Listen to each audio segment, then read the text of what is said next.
Nós iremos ter uma reflexão aqui sobre os princípios do ministério diaconal. Então, os irmãos que quiserem fazer alguma pergunta, levanta sua mão, porque hoje o nosso querido Lucas estará ajudando os irmãos aí com o microfone. Meus queridos, me ajudem, participem, façam perguntas, tá bom? Esse estudo aqui é do pastor Ricardo, não teria como eu fazer das 8 às 9, é claro, e é perfeito pelo que eu já li aqui. E, meus queridos, qual é a razão? Vamos começar com uma pergunta. Qual é a razão do ministério diaconal? Por que existe esse serviço? Qual é a razão do ministério diaconal? É um método que a igreja inventou, criou? Pode responder, o que você acha? Por que existe esse ministério diaconal? Pode ficar à vontade, Deus. Deus está querendo falar.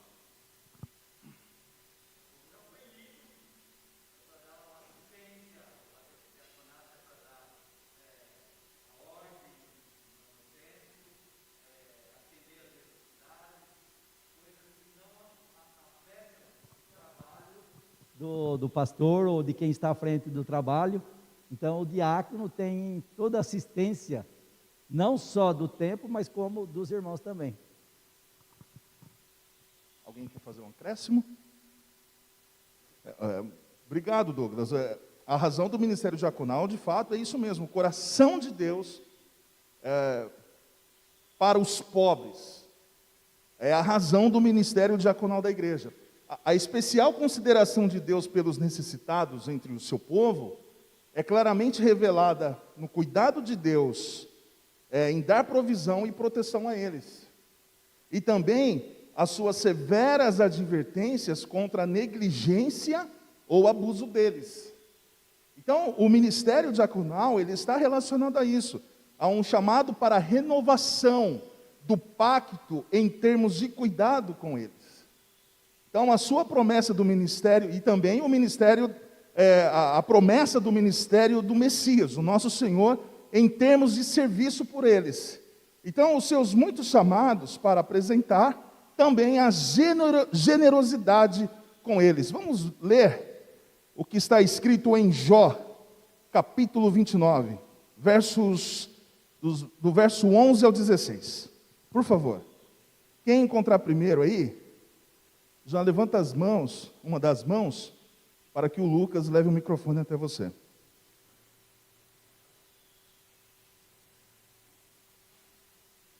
Se quiser pode ler aqui, já está aqui, ó.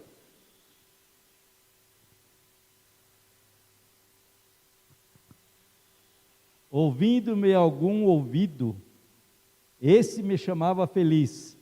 Vendo-me algum olho, dava testemunho de mim. São esses, do 11 ao 16?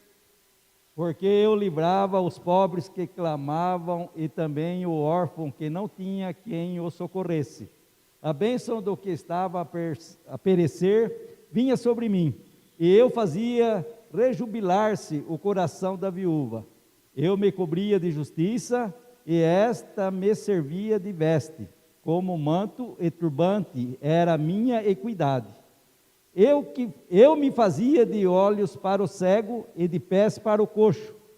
Dos necessitados era pai, e até as causas dos desconhecidos eu examinava. Até o 16, né? Até o 16? Obrigado.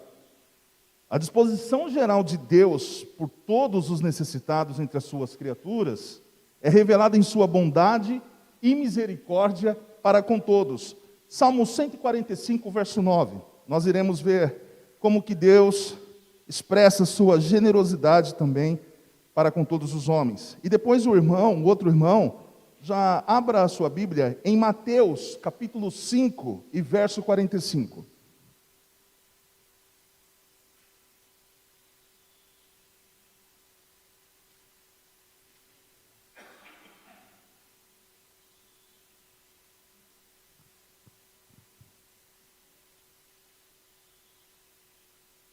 O Senhor é bom para todos, e as suas ternas misericórdias permeiam todas as suas obras. o outro irmão em Mateus 5,45. Ou o mesmo que acabou de ler, fique à vontade. Mateus 5,45, irmãos. Para que vos torneis filhos do vosso Pai Celeste, porque Ele faz nascer o seu sol sobre maus e bons, e vir chuvas sobre justos e injustos. Então, a provisão generosa do Senhor é igualmente para os justos e injustos. A benevolência geral do nosso Senhor para todos os homens faz com que Ele testifique de si para todos os homens.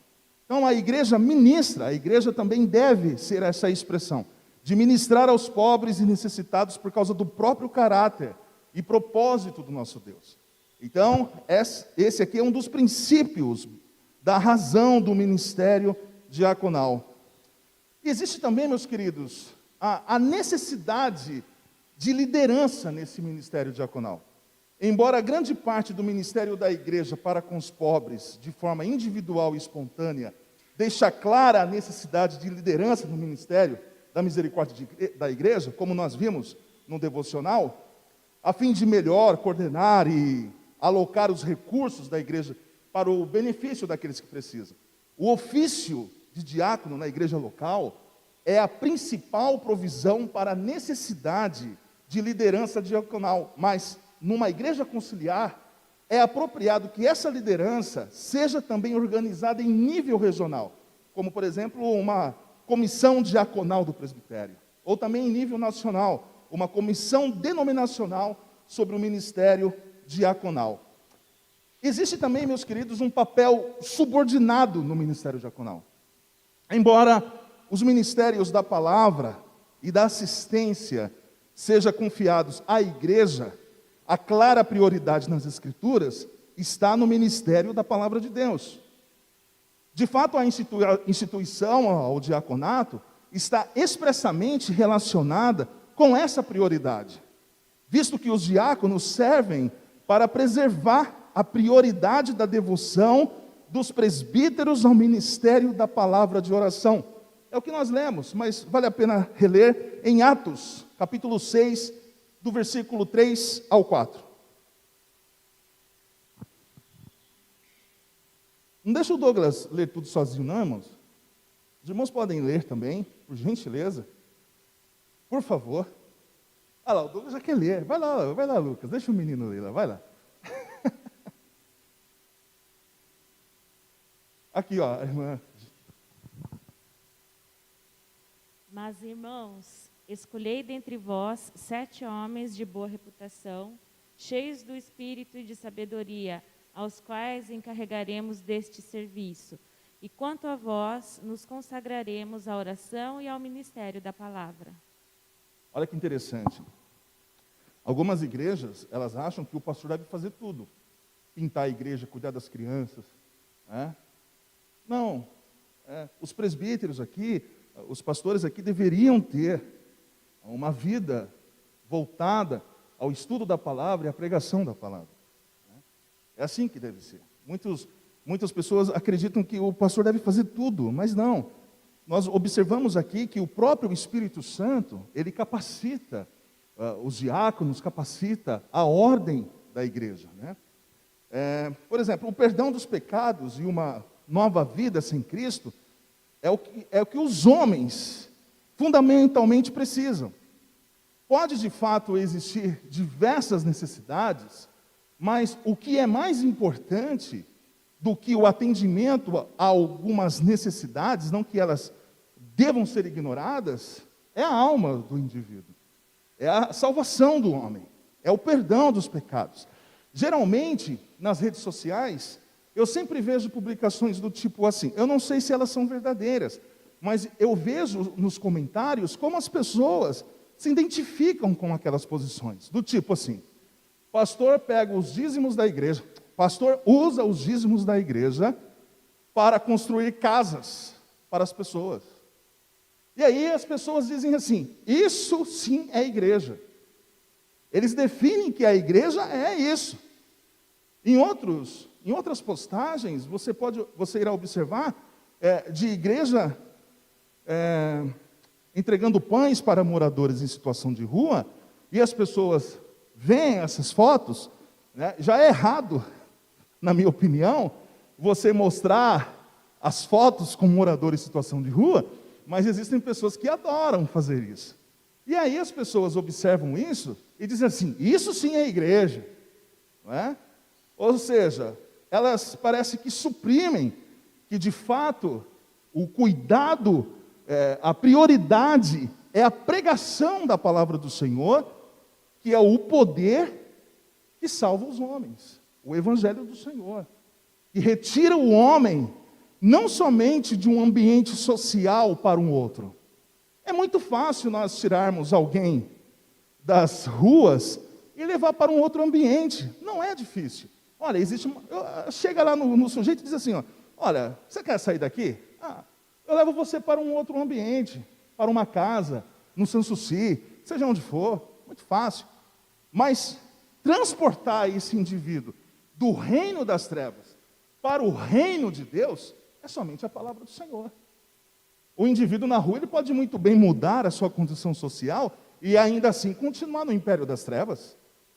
Então é o evangelho, é a pregação da palavra do Senhor que transforma o homem. Então, hoje o que as pessoas, o que as pessoas menos gostam em suas vidas é de ouvir a palavra do Senhor, não é? Então veja a importância que esses apóstolos, guiados pelo Espírito Santo, tiveram. Olha, vocês precisam cuidar de um ambiente, certo?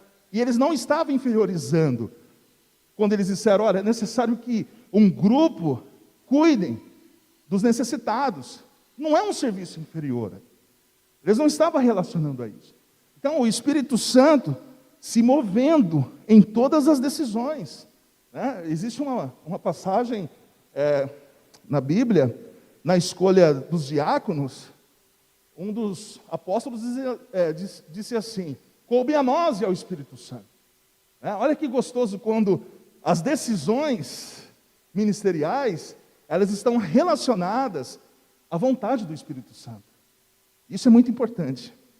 Então, diante de todas as necessidades temporais, em relação à necessidade espiritual, essas necessidades temporais são triviais em comparação com a pregação. Por esta razão, o ministério diaconal da igreja nunca deve ser separado do ministério da pregação e ensino da igreja, e deve sempre servir para facilitá-lo. O ministério bíblico de misericórdia nunca pode se transformar em mero assistencialismo ou trabalho de ajuda, mas deve sempre adornar o ministério do evangelho. Alguma pergunta, irmão? Aproveite que o presbítero Afonso e Josué estão aqui e eles irão responder para você. Nenhuma? Que bom, hein? Glória a Deus por isso. Estou muito feliz por não ter pergunta. A natureza essencial do ministério diaconal. Embora subordinado ao ministério da palavra, o ministério de misericórdia é, no entanto, um complemento vital para ele. Até pode ser indispensável para ele. O evangelho é uma expressão do multiforme amor de Deus, visa o bem-estar final de toda pessoa, tanto do corpo quanto da alma. O reino de Cristo, ele trará um fim eventual a toda a privação humana,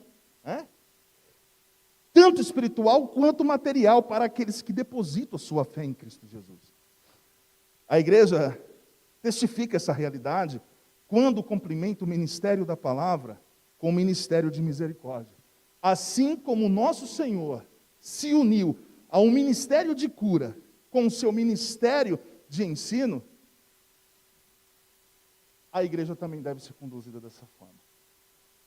De fato, sem genuína compaixão pelas necessidades materiais do nosso irmão, nossas garantias de amor por elas podem ser vazias. Vamos ver lá que o nosso irmão Tiago, no capítulo 2, versículo 15 e 16, nos ensina em relação a essas coisas. Parece que o Jonatas quer ler, viu, ô Lucas? Senti isso aqui assim. Ele olhou para mim assim, me chama, Enéas, que eu quero ler. Não foi, Jonatas?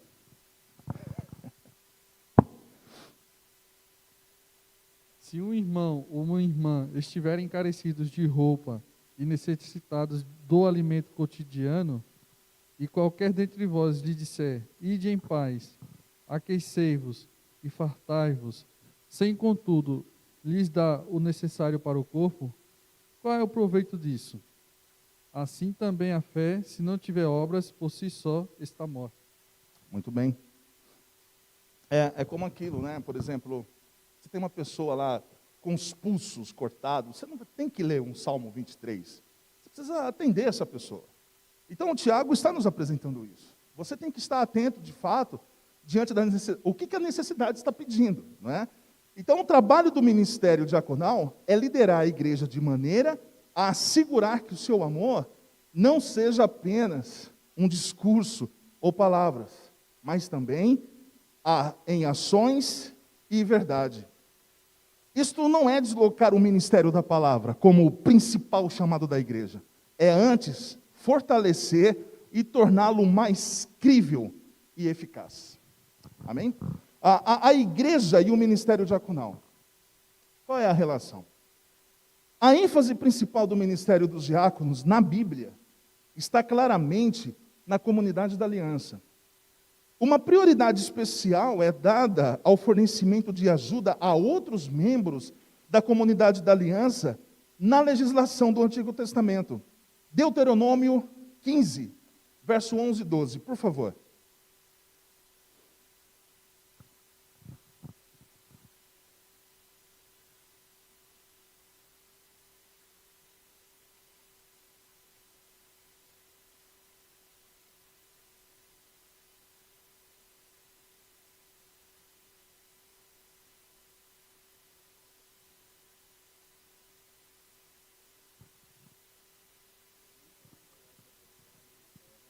Por isso te ordeno, livremente abrirás a mão para teu irmão, para o necessitado, para o pobre, na tua terra.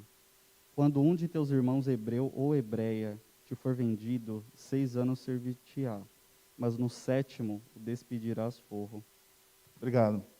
Então, a prioridade, a princípio, o fornecimento de assistência era para os membros de uma comunidade. Por exemplo, abra em Timóteo, alguém por favor, algum dos irmãos, em 1 Timóteo, capítulo 5, e vamos ler, leia para mim, por favor, do verso 3 ao 16, né? As viúvas que estão relacionadas aqui nesse texto, Paulo está se referindo a elas como elegíveis para apoiar os diáconos, são membros da igreja. Vamos lá. Pode ler todos esses versículos, do 3 ao 16, por favor. 1 Timóteo.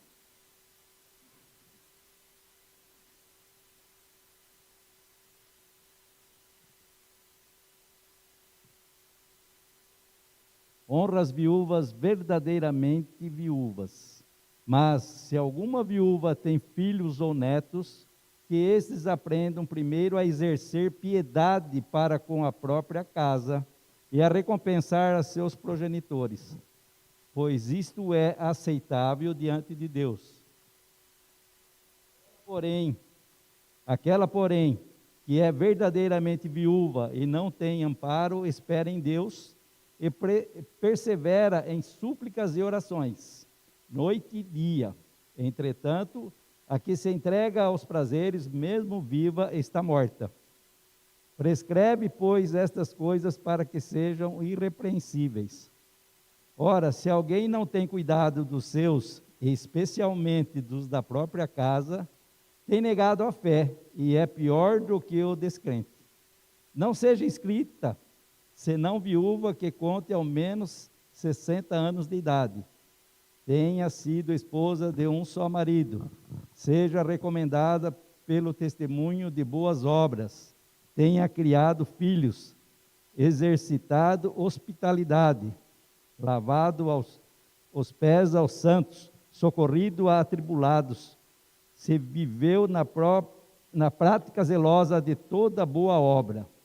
Mas rejeita viúvas mais novas, porque, quando se tornam levianas contra Cristo, querem casar-se, tornando-se condenáveis por anularem o seu primeiro compromisso. Além do mais, aprende também a viver ociosas, andando de casa em casa, e não somente ociosas, mas ainda tagarelas e intrigantes, falando o que não devem. Quero, portanto, que as viúvas mais novas se casem, criem filhos, sejam boas donas de casa e não deem ao adversário ocasião favorável de maledicência. Pois, com efeito, já algumas se desviaram, seguindo a Satanás. Se alguma crente tem viúvas em sua família, socorra-as e não fique sobrecarregada a igreja, para que esta possa socorrer as que são verdadeiramente viúvas. Obrigado. Olha que interessante, irmãos. Esta prioridade da família da fé deve-se ao fato de que o ministério diaconal é um componente vital da comunhão dos santos. É um benefício do único vínculo de amor que Cristo formou por sua união salvadora com a igreja. Nós estamos falando da relação diaconal com a igreja.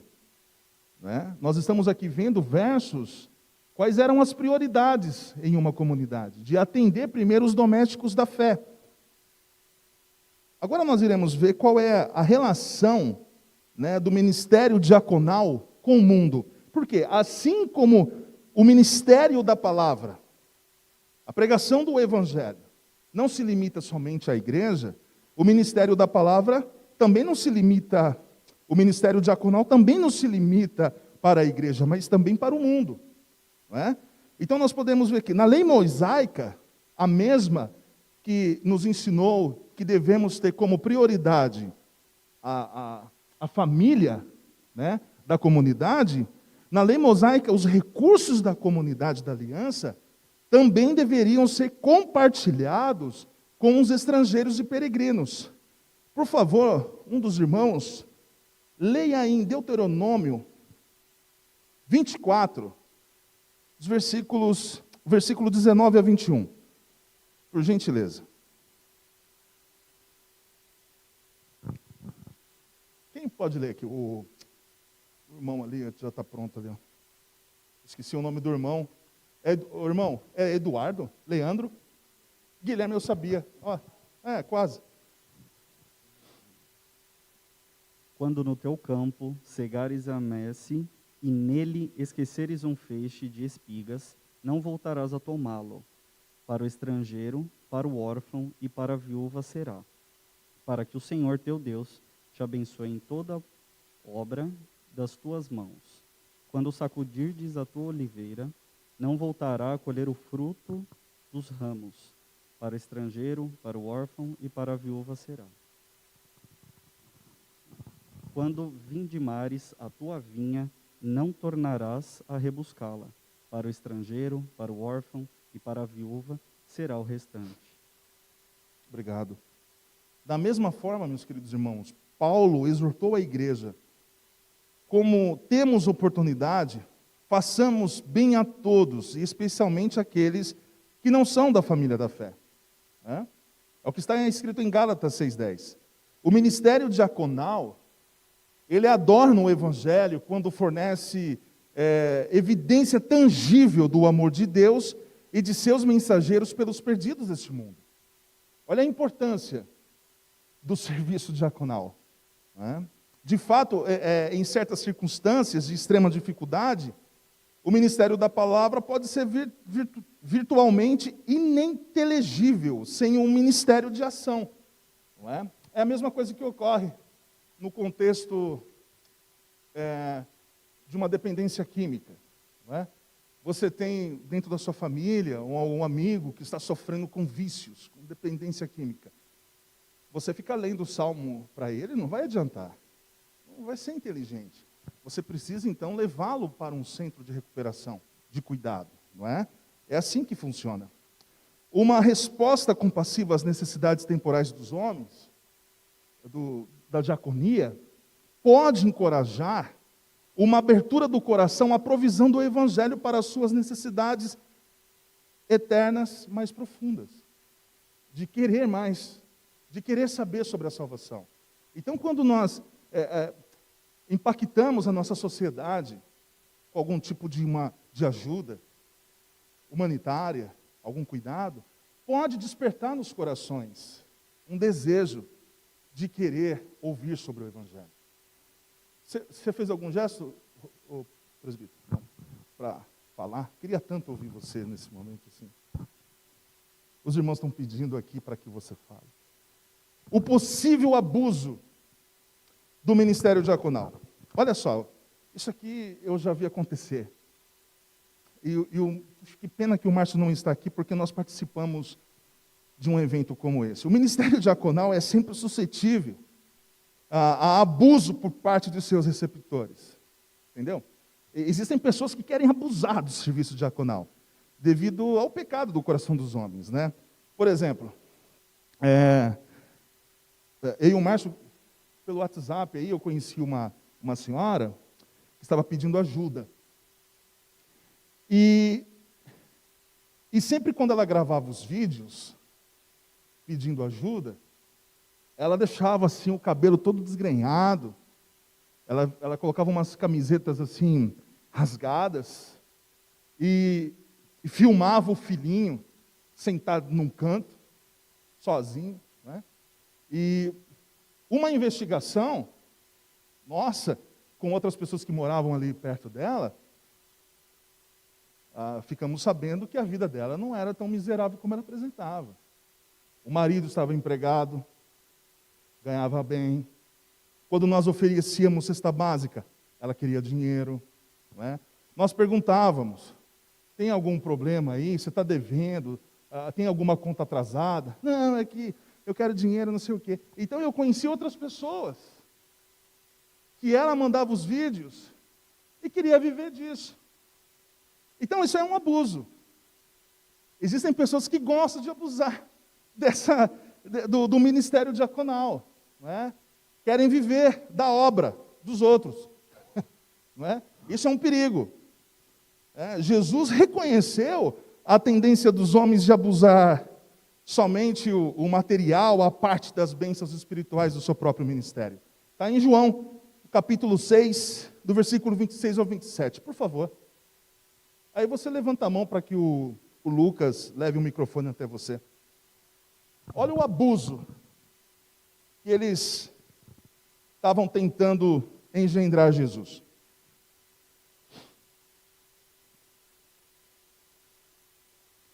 Quem encontrou? Douglas?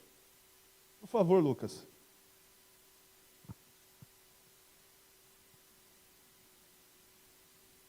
Trabalhai não pela comida que perece, mas pela que subsiste para a vida eterna, a qual o Filho do Homem vos dará. Porque Deus, o Pai, o confirmou com o seu selo. Dirigiram-se, pois, a ele, perguntando: que faremos para realizar as obras de Deus? Respondeu-lhe Jesus: a obra de Deus é esta, que creais naquele que por ele foi enviado. Amém, obrigado. Sempre houve, né, essas propostas indecorosas, né? Jesus, quando ele multiplica os pães e os peixes, alguns homens ali, um grupo começa a observar: opa, podemos sair bem nessa, hein? O camarada multiplica pães, é profeta, vamos fazer dele o nosso rei. Olha o abuso, eles não queriam Jesus Cristo. Opa, pode falar, Afonso. Preso, Josué. Só uma colocação, Enéas. Na realidade, esse ministério da assistência social, que na igreja os diáconos são os líderes, é um ministério de toda a igreja, né? Na realidade, todas as vezes que nós nos propormos a acudir a um necessitado, infelizmente, sempre haverá alguma decepção. É muito comum a pessoa, por exemplo, colocar assim: a pessoa pediu dinheiro para comprar um lanche, eu dei o lanche, ele jogou fora. Aí nunca mais eu dou também, todo mundo vai jogar fora. Não é isso que a palavra nos ensina. Jesus passou por essa situação. Ele não deixou de fazer o bem, de dar assistência. Então, a gente às vezes vai ser enganado, sim, por alguém que não tem segundas intenções. Mas isso é ele com Deus. A nossa parte é fazer o que a palavra exige de nós. Né? De estarmos assistindo aos necessitados. É isso que compete a nós. Então, haverá decepções, mas não devemos desanimar. Temos que continuar nessa obra que é um ministério de toda a igreja. É verdade. Até porque quando Jesus nos ensina a dar esmolas, ele não ensina para quem devemos dar esmolas, ele ensina como devemos dar. Né? Então, devemos ter esse cuidado realmente. É como domingo passado eu havia ponderado, de que nós devemos tomar cuidado com aquilo que nós iremos fazer, com atendimento aos necessitados em relação aos moradores em situação de rua. Existe um método para lidar com um morador em situação de rua. Existe um método para que nós possamos lidar com um adicto. Um adicto, se ele pede dinheiro para você porque ele está com fome, não tenha dúvida. Ele tem fome, mas ele vai usar as drogas. E você estará contribuindo para que ele se afunde ou tenha até uma morte ali. Então, existe um método dentro de cada necessidade e cada situação. O indivíduo aqui está no mundo das drogas, existem clínicas que podem socorrer. Então, nós devemos tomar cuidado. E também, não é por causa desse problema que existe com os moradores em situação de rua ou com os drogados, que nós devemos também tirar o pé e deixar que ele se exploda por aí. Mas existem necessidades, como a palavra de Deus nos ensina. Não responda a um insensato para não se tornar igual a ele. Mas depois ela ensina, responda a um insensato para que ele aprenda. Então nós temos que conhecer o ambiente que nós estamos, para poder responder biblicamente aquilo que devemos fazer. Como eu estava falando lá a respeito de Jesus, pode falar. É uma experiência que eu já tive, é uma coisa assim que é bom, pelo menos é o que eu acho que deve ser feito, né? Eu já passei por uma situação assim, porque assim, toda vez que alguém pede alguma coisa e tal, eu procuro, né, proporcionar aquilo na medida do meu possível, né? Uma vez uma situação aqui no centro de Valinhos, uma senhora me pediu que comprasse para ela uma lata de leite na farmácia, que a filha precisava, era um leite X e tal, caro. E eu falei assim, não, tudo bem, vamos lá, né? E o balconista falou assim, mas você vai fazer isso mesmo? Essa moça vai vender. Eu falei assim, olha, moça, eu não sei. Ela me pediu, eu estou com condições, eu vou proporcionar isso para ela. O que ela vai fazer com isso, depois, já não é mais O teu problema. da minha... colocando assim, na palavra no português mesmo, é isso mesmo, né? Uhum. Porque eu parto do pressuposto que eu estou fazendo um julgamento. Eu não sei se ela vai vender mesmo. Eu não conheço aquela pessoa, né?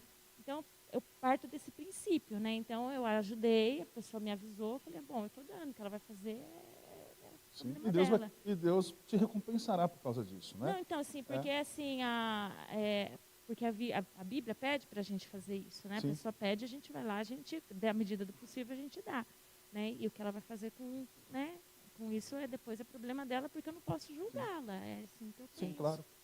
Né? Obrigado. Olha, em comparação a isso que você falou, lá no Parque das Figueiras, tinha um membro que ele tinha uma carteirinha de membro. Algumas igrejas de outras denominações, elas fazem carteirinhas com a foto do membro. O que esse membro fazia? Ele pegava essa carteirinha, chegava nos mercados e dizia assim, eu sou da igreja fulana de tal, e preciso pegar algumas coisas aqui para fazer lá na cantina, e depois nós iremos pagar você. Apresentava. E o rapaz do mercado dava, porque pensava que era para a igreja, mas ele levava para casa. É claro que toda essa atividade que a irmã apresentou é uma verdade. Nós temos realmente que ajudar as pessoas, mas Deus, nesse contexto que nós estamos vivendo, Ele oferece uma sabedoria para que nós possamos interpretar o momento, interpretar o tempo. Não é? Nós precisamos lidar com essa situação. Por exemplo, muitos pais que têm filhos que são dependentes químicos, os filhos chegam para o pai e dizem assim: eu quero dinheiro para comprar um sapato. O pai não vai dar, porque ele sabe que vai comprar drogas. Então, nós devemos tomar esse cuidado. Porque quando nós conhecemos, o Lucas está indo comigo toda sexta-feira numa clínica, o que mais aquelas pessoas amam na vida é a droga. É a droga. Ele mata um pai por causa da droga. Ele mata uma mãe por causa da droga. Não é? E às vezes, nós somos mais suscetíveis a ajudar essas pessoas do que ajudar algum irmão dentro da própria igreja. Então, nós precisamos interpretar o momento. Toda a verdade sobre essa posição da irmã é verdadeira, sim, mas também não pode suprimir o cuidado que devemos ter, porque senão estaremos contribuindo para a criminalidade e para a morte de alguém. Né? Assim, eu estou quase 13 anos dentro de uma clínica de recuperação, e eu conheço muitas histórias referentes a isso. A manipulação que existe com essas pessoas. Um exemplo para nós voltarmos aqui, a igreja aqui, nós fizemos um sopão e fomos para as ruas. Tinha um casal que falou que os cobertores, as roupas foram roubadas. Uma irmã que estava conosco foi até a casa dela, pegou um tênis maravilhoso, cobertas, e entregou para eles. O Cássio, diácono, disse assim: não faça isso. Que eles moram aqui porque eles querem. Eles têm casa. Eles têm uma casa. Perto da igreja aqui. Eles têm uma casa. Os dois. Só que eles preferem ficar na rua, por causa da bebida. Porque a família fica controlando. Então observe. No outro dia o Cássio fez questão de passar lá. Eles não estavam mais com tênis, nem com a coberta. Devemos tomar cuidado. Muito cuidado. Alguém quer fazer mais um acréscimo a isso tudo? Tá ok. É delicado esse assunto, né? É muito delicado. Mas a palavra de Deus nos dá sabedoria para viver em cada cenário. E nesse cenário que nós estamos vivendo hoje, no século XXI, nós devemos tomar muito cuidado. Nós devemos tomar muito cuidado porque tem muitos aproveitadores, tanto dentro da igreja quanto fora. E é por isso que a palavra de Deus nos ensina que a igreja, ela não deve ser uma ONG, não é? Ela deve ser guiada pelo Espírito Santo para atender às necessidades através do Espírito Santo. 2 Tessalonicenses, capítulo 3, verso 10 ao 13, vai nos apontar sobre a responsabilidade das famílias com aqueles que têm necessidade. Por favor, meu querido. Eu acho que é 1 Timóteo 5,8. Por favor, Douglas.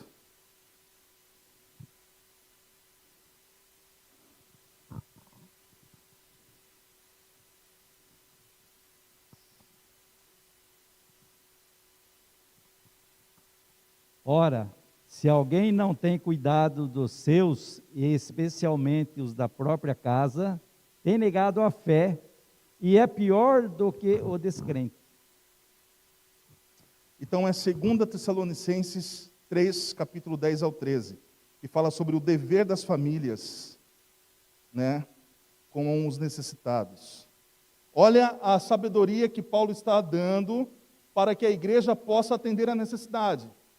Primeiro você precisa avaliar, tem um filho para cuidar disso aqui? Você não tem ninguém? Então vamos trabalhar. Olha o que o apóstolo Paulo diz. Porque quando ainda convosco vos ordenamos isto: se alguém não quer trabalhar, também não coma. Pois, de fato, estamos informados de que entre vós há pessoas que andam desordenadamente, não trabalhando, antes se intrometem na vida alheia. A elas, porém, determinamos e exortamos no Senhor Jesus Cristo, que trabalhando tranquilamente, comam o seu próprio pão. Olha isso. não quer trabalhar, não vai comer. O que estava acontecendo? Eu não sei se é esse contexto. Alguns estavam tão ansiosos com a volta de Jesus Cristo, que eles deixaram de trabalhar e ficaram nas montanhas esperando a volta de Jesus. Aí as irmãs, os diáconos, ô Paulo, tem pessoas passando necessidade. Ué, eles não querem trabalhar? Não comam. Olha aí. Imagina, olha a inteligência e o contexto que Paulo está ensinando. É por isso que nós devemos ter essa sabedoria dentro desse contexto que nós estamos vivendo. Né? Olha o que o estudo aqui diz. O ministério diaconal deve procurar evitar, recompensar padrões pecaminosos ou criar ou perpetuar um estado de dependência em relação à ajuda. O ministério diaconal deve investigar isso. Ô meu amigo, o que você está fazendo? Tinha um jovem que estava dormindo aqui, ó, embaixo. Aqui embaixo. Na igreja. E eu vim conversar com ele. Cara, por que você está na rua, velho? Você não tem família? Tenho. Minha mãe é advogada. Mora no Caltrim. Para quem conhece o Caltrim, mora no Caltrim. O que você quer, cara? Ah, velho, eu quero curtir a vida. Mas você estava pedindo dinheiro para mim. Não. Se você quiser, eu te levo para uma clínica. Dinheiro eu não vou dar para você. E o apóstolo Paulo está nos ensinando é isso. Tá? É isso. Nós devemos tomar esse cuidado. E o serviço diaconal, os responsáveis por esse atendimento, devem investigar que a ajuda que a igreja deve oferecer para ele não venha a se tornar uma dependência. Né? Porque, voltando ainda a esse assunto, você já viu algum morador em situação de rua morrer de fome? Sabe quem passa necessidade com alimentos? Às vezes é um irmão dentro da igreja que tem vergonha de falar para o diácono que está faltando arroz. Porque o indivíduo nas ruas, ele chega no restaurante, tem igrejas que atendem, tem a ONG, tem como que chama? Assistente social em Valinhos. Um dia um homem muito bonitinho, de terninho, eu fui enganado. Chegou até mim e disse assim, oi, tudo bem? Eu sou de Americana. Eu vim aqui na casa do meu sobrinho no Jurema, isso na cidade. E ele não mora mais lá. E eu não tenho dinheiro para voltar para Americana. Não é tão longe. Eu falei, o senhor está com fome? Ó, ele me ganhou. Ele parecia com meu pai. Aí eu falei, puxa, ele tomou meu coração. Aí eu falei, o senhor está com fome? Tô. Levei ele num Bom Apetite, no restaurante ali. Aí ele comeu ali. Eu falei, vou dar uma volta lá na assistente social. Eu falei, moça, eu estou com um senhor, ele está de terno cinza? Tá.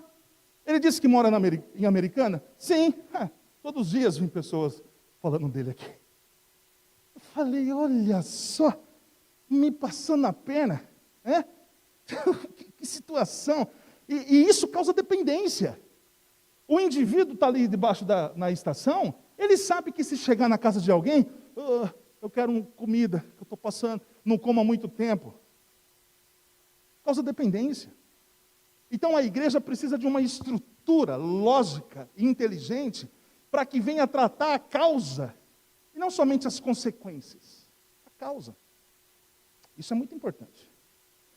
Por outro lado, é o que o Josué apontou, nós não podemos, por causa dessa perspectiva de abuso, nós não podemos sufocar uma resposta compassiva à necessidade genuína. Nós não podemos. Não é porque todas essas coisas ocorrem que temos que cruzar os braços e não dar assistência àqueles que precisam. O nosso Senhor, Jesus, não estava cego ao potencial abuso de generosidade quando disse aos seus discípulos, de graça recebestes, de graça dai. Não é? Então, a palavra de Deus, ela não suprime. O apóstolo Paulo não está suprimindo para que você não venha ajudar os necessitados, mas ele está nos ensinando o cuidado que devemos ter, de fazer uma investigação. Assim, peraí, como que está? Né? O Jornal de Valinhos apontou de um morador em situação de rua que é advogado, e foram entrevistá-lo, ele disse, eu quero viver na rua. A OAB mostrou tudo, quero quero viver na rua, eu tenho minha aposentadoria e quero viver na rua. Precisamos estar atentos a isso. Vamos para o fim? Aqui está marcando 10 e 17. A pobreza nas coisas materiais é a falta providencial de recursos suficientes para prover a si mesmo, cônjuge, filhos e pais. As necessidades básicas atuais: comida, roupas, abrigo, tratamento médico, que são indispensavelmente necessários para preservar a saúde daqueles que são criados à imagem de Deus. Deus, ele criou o homem à sua própria imagem, para a sua própria glória. Colocou em relações familiares, deu-lhes trabalho, ser frutífero, multiplicar, encher a terra, subjugá-la, dominá-la, sobre todos os seres vivos. O trabalho não deve ser considerado como um fim em si mesmo, mas parte da nossa obediência ao nosso Criador. Quando alcançamos o fim principal, a glória de Deus e o nosso desfrute dele, por amor a ele, tanto nesta vida e na eternidade. Entretanto, após a queda, esse trabalho seria acompanhado de dor, suor e retorno ao pó. O trabalho é, não obstante, o instrumento que Deus dá à humanidade, pela qual elas são, a menos que providencialmente ordenem suas vidas de maneira diferente, providos em suas próprias necessidades básicas e as carências daqueles por quem são responsáveis. Deus impõe o trabalho honesto a todas as pessoas fisicamente capazes, que não apenas supram necessidades de suas famílias, mas também que tenha algo para compartilhar com os necessitados. Comportamentos pecaminosos, por exemplo, preguiça, indolência, consumismo e a continuidade do indivíduo em particular, atualmente em situação de pobreza, não se deve presumir que a sua pobreza é o resultado de tais comportamentos pecaminosos por esse indivíduo. Então, o ministério tempo integral da palavra é um chamado honrado da Igreja de Cristo, e aqueles que trabalham fielmente nele deve ser totalmente apoiado por aqueles que o chamam para tal tarefa. Tudo que possuímos atualmente foi recebido pela graça de Deus para ser usado em seu serviço, para a sua glória, e devemos ser bons mordomos de tudo o que ele nos confiou. Todas as pessoas devem considerar a dignidade e o valor uma da outra, como iguais portadoras da imagem de Deus. Deus, em sua providência, distribuiu dons e graças entre os santos, conforme ele considere melhor para a sua própria glória e o bem da sua igreja. Embora com respeito a qualquer dom ou graça particular, alguns podem ter mais e outros menos. Então, o dever de todos os santos de ajudar um ao outro nas coisas materiais se estende a todos aqueles, como o nosso presbítero disse, que essa assistência não está relacionada somente aos diáconos, mas faz parte de toda a comunidade, não é? Então, todos nós devemos nos envolver com isso, devemos amar o nosso próximo como a nós mesmos, o que inclui qualquer pessoa necessitada que, pela providência de Deus, cruze o nosso caminho e a quem somos capazes de ajudar.